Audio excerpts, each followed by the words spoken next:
Expert insights. Do vitamin B12 and magnesium help with tinnitus relief?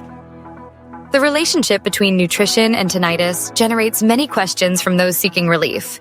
Below are answers to some of the most common inquiries about vitamin B12, magnesium, and their potential role in tinnitus management. These insights can help you make more informed decisions about incorporating these nutrients into your tinnitus care plan. While supplements can be valuable tools, they're most effective when used as part of a comprehensive approach that addresses all aspects of auditory health, from proper nutrition to stress management and sound therapy techniques. Can vitamin deficiency cause tinnitus to worsen suddenly? Yes. Rapid depletion of key nutrients like B12 and magnesium can potentially trigger or worsen tinnitus symptoms. This might occur during periods of increased stress, illness, or medication changes that affect nutrient absorption or utilization. B12 levels, in particular, can fluctuate based on factors like stomach acid production and intestinal health, potentially leading to neurological symptoms, including tinnitus flare-ups. Chronic deficiencies tend to produce gradual symptom progression, while sudden changes in nutrient status might correspond with more abrupt symptom changes. This relationship highlights the importance of consistent supplementation rather than intermittent use for those with confirmed deficiencies. Regular monitoring of nutrient levels can help prevent the dramatic fluctuations that might trigger sudden tinnitus escalation. For more on managing tinnitus, consider exploring the role of supplements in tinnitus management. Is it safe to take B12 and magnesium supplements long-term? Both vitamin B12 and magnesium are generally considered safe for long-term supplementation when taken at appropriate doses. B12 is water-soluble, with excess typically excreted through urine, making toxicity rare even at high doses. The most common side effects of B12 supplementation are mild and may include headache, nausea, or diarrhea, typically resolving as your body adjusts to the supplement. Magnesium safety depends somewhat on the form used.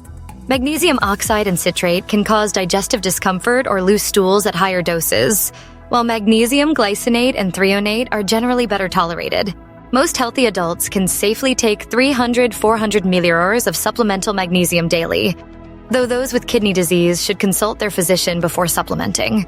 For both supplements, quality matters significantly. Choose products from reputable manufacturers that undergo third-party testing to ensure purity and accurate dosing. This minimizes the risk of contaminants or inconsistent potency that could affect both safety and efficacy during long-term use. Why might some people respond better to these supplements than others? Individual response to B12 and magnesium supplementation varies based on several factors, including baseline deficiency status, genetic variations affecting nutrient metabolism, the specific cause of tinnitus, and concurrent conditions or medications. Those with significant deficiencies typically experience more dramatic improvements than individuals with adequate levels.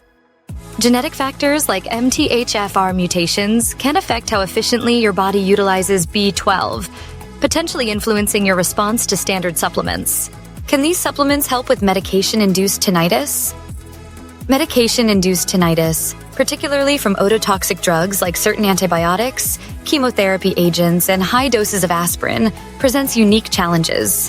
While B12 and magnesium haven't been extensively studied specifically for drug-induced tinnitus, their neuroprotective properties may offer some benefits.